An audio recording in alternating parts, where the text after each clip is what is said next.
In July of 1925, Baldwin was facing a crisis in the potential for a large nationwide strike due to the unresolved labor wage issues. Baldwin was forced to cave to the strikers' demands to avoid a shutdown, but being stung by the event, he worked to create a new conservative organization called the Organization for the Maintenance of Supplies, which was a collection of volunteers who could be deployed as scabs in the event that a future strike occurred. That major strike ended up happening the following year, which saw a nationwide movement bring out 1.6 million British workers picketing for long lasting wage relief. Baldwin's preemptive organization of scabs allowed the government to respond to the strike with great effectiveness, and the strike was quelled within 9 days. Not all progress was lost with Baldwin, and later that year he passed the Electricity Act of 1926, which established the Central Electricity Board, which created a registry of registered power stations and transmission lines to interconnect previously independent electricity providers. Further reform efforts were delayed until 1928 with the passage of the Representation of the People Act, which lowered the voting age for women from 30 to 21 to be on par with men. Then in 1929, the Local Government Act conducted a major overhaul to the workhouses established under the various poor laws to combat poverty, with the old system being replaced with public assistance committees. These committees transfer the primary responsibility of welfare to the county level of government. Additionally, the act gave county governments the rights and responsibilities to administer highways and asylums within their jurisdiction. The relative lack of reform when compared to his liberal predecessors led to frustration among the working class, and Baldwin lost the 1929 election, being followed once again by Labor's Ramsay MacDonald. The dissatisfaction of the working class pushed MacDonald to quickly pass the Coal Mines Act of 1930, which shortened the working day to 7.5 hours for miners down from 8. This reduction in production capacity was passed on to the mining companies, which were now allowed to limit daily production quotas and set minimum prices, ultimately passing all additional costs on to the consumer. The Housing Act of 1930 allocated money for the demolition of dilapidated public terrace houses built during the Industrial Revolution, known as back-to-backs, as they were tightly packed together with shared toilets located outside in a central courtyard. These were replaced with more modern housing stock. Also, this year, MacDonald organized the Simon Commission, which would hold so-called roundtable conferences with Indian politicians to discuss the continuation of Greater Indian autonomy. Strong demands in India for Swaraj, which means self-rule, drove the commission to conclude that India would need to be given dominion status soon to maintain their place in the empire. Back in 1922, Britain had signed on to the Washington Naval Treaty along with the US, Italy, France, and Japan to agree to limit naval arms production following World War I. In 1930, a follow-up conference produced the London Naval Treaty, which attempted to limit submarine production, which was left out of the Washington Treaty, but it had little success. By the end of the year, the full effects of the Great Depression were beginning to be felt as unemployment levels reached 2.5 million. The following year, the May report, named for its economist author George May, was published, which shed light on how dire the economic situation really was. MacDonald was prepared to resign, but was asked by the king to instead form a new coalition government. With other labor leaders refusing to join the coalition, MacDonald left the party and formed the National Labor Party, which was more moderate, which allied with the conservatives and liberals. Meanwhile, the bulk of the Labour Party remained in opposition, allying with a small number of left-wing liberals known as independent liberals who still championed the ideas of David George. The Union government went on to resoundingly defeat the Labour Party in the 1931 election in reaction to the perception that their policies were partially to blame for the market crash, as they had maintained in opposition to deficit spending as a way to dig oneself out of a depression, an idea penned by world-famous British economist John Maynard Keynes. In 1932, MacDonald hosted the British Empire Economic Conference in Ottawa between the dominions of the empire to agree to abandon the gold standard, remove tariffs between the members of the empire, and drastically increase tariffs on external countries.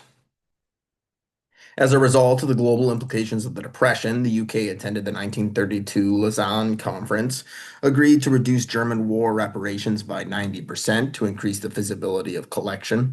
The conclusion of the roundtable discussion over Indian autonomy led to MacDonald to implement the Communal Award, which aimed to reduce sectarian violence within India by splitting up the parliament by ethnicity, guaranteeing 19% of seats for Sikhs, 51% for Muslims, and 30% for Hindus. MacDonald further suggested providing 71 seats to the untouchables, Hindus which are considered to be at the lowest level of the caste system, but this was vehemently opposed by the leader of the Indian independence movement, Mahatma Gandhi, who claimed such a move would divide the Hindus. He began his famous hunger strike in reaction, resulting in the signing of the Pune Pact, which agreed to treat the Hindus as one body. The communal award was viewed negatively by most Hindus, but was celebrated by other minorities.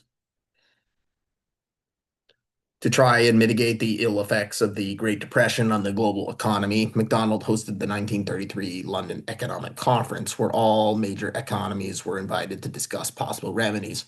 One major issue for Britain and her European allies was the exchange rates between their currencies and the up and coming US dollar. While the pound had previously reigned supreme following the end of World War I, a majority of debt was now owed to the US and their economy ever growing. More and more trade was being denominated in dollars. American President FDR flat out rejected his allies' first ask to reduce or cancel the debt owed to the US. At this time, the dollar was more valuable relative to other currencies, making it easier for other countries to pay off their debt. Britain and the other Europeans wanted the US to maintain its high exchange rate, something FDR also refused. The relative expensiveness of the dollar was hurting American exports, and the FDR decided to begin to devalue the dollar by removing it from the gold standard and printing money, angering the Europeans greatly. The decision by the US to devalue their currency effectively torpedoed the whole conference, rendering it without any reforms and postponing any expansions in international trade for a decade. From this point forward, MacDonald's mental and physical health began to markedly deteriorate, evidenced by his rambling and incoherent addresses to Parliament. In 1935, amid increasingly hostile acts on behalf of the Germans and their new leader Adolf Hitler, MacDonald met with his French and Italian counterparts in Stresa, Italy, to form the so-called Stresa Front, an alliance formed to counter Nazi Germany. The goal was to provide a united front against German efforts to absorb Austria. 2 months later, MacDonald would undermine himself by signing a separate Anglo-German naval agreement with the Nazis, which stipulated that the German Navy could have at any one time a maximum fleet size equal of 35% of Britain's. This side agreement made Italian leader Benito Mussolini feel betrayed, and he decided to invade Ethiopia against the wishes of the British and French, causing the front to completely disintegrate. Increasingly seen as ill and ineffective, MacDonald was defeated in the 1935 election, once again being followed by conservative Stanley Baldwin. During the election, a set of questions were included with the standard ballot called the Peace Ballot, which attempted to gauge the British public's attitude towards the League of Nations and rearmament. While a majority of citizens supported the League, most were opposed to any resumption of fighting. Baldwin, who feared war with Germany and possibly now Italy, probable, came up with a rearmament plan which was conducted in secret as to not anger the public. The Labour Party, who was opposed to rearmament, began pressuring Baldwin from the left, while a resurgent Winston Churchill was pressuring him from the right for not publicly standing up against German aggression. Over the next couple of years, it became painfully clear that domestic British war production was outmatched in every sector when compared with the Germans, and efforts to increase production were expedited. The precariousness of Baldwin's situation increased in 1936 with the death of King George V, who was followed by his son Edward the Eighth. Prior to his ascension, Edward the Eighth had fallen in love with an American socialite named Wallace Simpson. Simpson, who had been married and divorced twice and had a history of infidelity, was seen as not worthy of being queen. Additionally, the British public saw Edward the Eighth and Simpson, who had close connections to not Germany, as Nazi sympathizers, something which would undermine the throne. Baldwin tried to talk the king out of his courtship by encouraging him to treat her alternatively as a respectable whore, but to no avail. Edward VIII instead opted to abdicate the throne to be with Simpson, avoiding a constitutional crisis and being followed by his younger brother George VI. Baldwin, who had pressured Edward VIII to abdicate, felt it his duty to retire as prime minister with the change in monarch, and he was followed by fellow conservative Neville Chamberlain. From the outset, Chamberlain was determined to focus on Britain's domestic agenda. He passed the Coal Act of 1938, which set up a government coal commission to own and regulate the nation's coal reserves. Also that year, the Holidays with Pay Act was enacted, which provided working class Brits with a set of designated paid holidays. The outbreak of the Great Depression had put strains on the trade relationship between the Irish Free State and Britain, with Ireland refusing to pay contractual obligations to Britain, which started the Anglo-Irish Trade War, which would go on for several years, with both sides imposing hefty tariffs. By 1938, the tariffs were hurting both sides. Ireland was unable to export its principal good to Britain, cattle, and they were instead forced to slaughter some of their herds. Likewise, British coal exports to Ireland were severely suppressed. The discomfort pushed both sides to sign the Anglo-Irish Trade Agreement, which removed tariffs between the countries and provided that Ireland pay Britain a lump sum for property back taxes with the waiver of all future taxes. The UK also agreed to withdraw their claims to a set of so-called treaty ports in Ireland, which were provided under previous treaties, allowing Ireland to pursue a policy of neutrality. Regarding foreign policy, Chamberlain was determined to appease Germany to encourage their integration into the European economy. Ever since Italy's invasion of Ethiopia, they were considered an international pariah. Chamberlain traveled to Rome to meet Mussolini there, where they signed the Easter Accords, which coincided with that year's holiday. The treaty provided that Italy would withdraw volunteer support from the Spanish Civil War that had been raging in exchange for Britain pledging to be neutral in the event of a future Italian-French conflict. Additionally, both sides agreed to recognize their colonial territories in the Middle East, in Ethiopia, and to safeguard passage through the Suez Canal.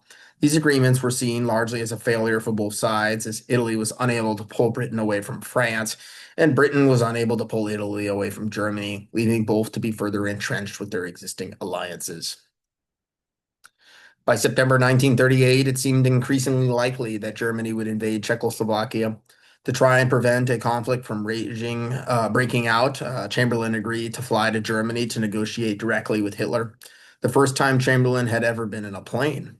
Chamberlain tried to convince Hitler to not invade the Sudetenland, or at the very least pay compensation to the Czechs, but he refused. Chamberlain then suggested a conference between Britain, Germany, France, and Italy later that month to hammer out a treaty, which Hitler agreed to. The aptly named Munich Agreement, which would attempt the peaceful exchange of Sudetenland to the Germans and a promise not to bomb the historical capital of Prague. While Hitler freely discussed breaking the details of the agreement, Chamberlain returned to Britain a hero for appeasing Germany and avoiding war. Despite his diplomatic efforts, Chamberlain did not trust the Germans and continued a policy of secret rearmament. By March 1939, Hitler decided he would invade Czechoslovakia to conquer what remained. This pushed Chamberlain to hastily meet with other European powers to organize alliances against Hitler, most notably a guarantee by Britain and France to Poland to protect it in the case of a German invasion.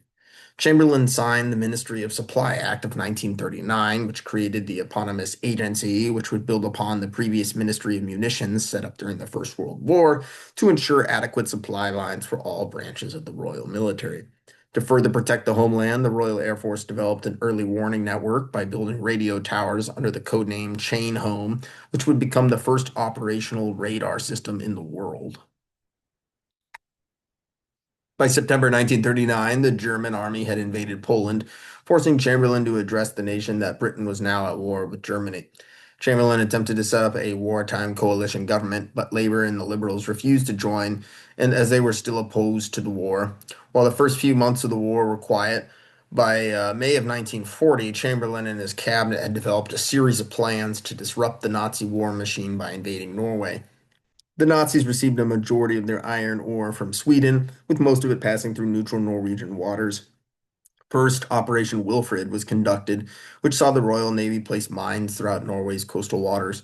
This was intended to be followed up by Plan R4, which would see the British occupy both Norway and Sweden to stem the flow of materials. These plans were scuttled when the Nazis decided to invade Norway themselves over land by way of Denmark. The now obsolete plans created a raucous discussion in Parliament known as the Norway debate, where Labour and Liberal Party members, as well as many disaffected conservatives, voiced their frustration with the lack of strategic progress in stopping the Germans.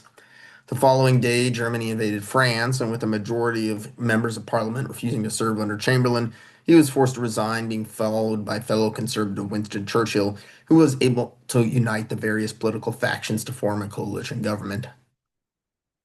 Since the invasion of Poland, Britain had sent a small British expeditionary force to France to help protect it in case of continued German aggression. The British were later shocked at how fast the French fell, succumbing to the Nazis within 6 weeks.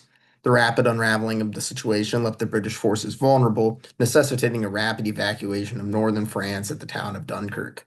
The Germans, following the tactic of blitzkrieg, were chasing the evacuating Brits to the ocean in hot pursuit, bombarding soldiers who were still stuck on land. Miraculously, the British Army planned an Operation Dynamo, which mobilized ships of all sizes to evacuate and save 338,000 British soldiers from being encircled. Despite the success of the evacuation, many members of parliament were startled by the fall of France and began pushing for Churchill to meet with Hitler to bring a diplomatic end to the fighting. Churchill refused, instead authoring and broadcasting two of his most famous addresses, where he stated that Britain would fight on the land, at sea, and on the beaches and never surrender, as well as claiming that Britain was now in its finest hour, being the only power standing up in Europe against fascist tyranny.